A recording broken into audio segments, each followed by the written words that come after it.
Ik kom hier, vrouwen van Korinthe, omdat ik niet wil dat haar iets wordt nagedragen.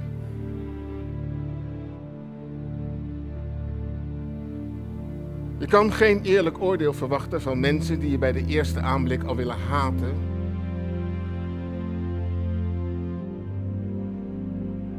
Daarom wil ik jullie één ding vragen.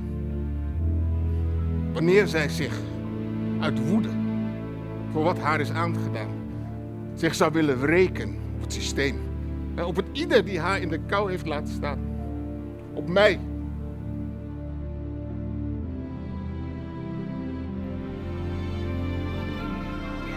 Laat haar. Laat haar.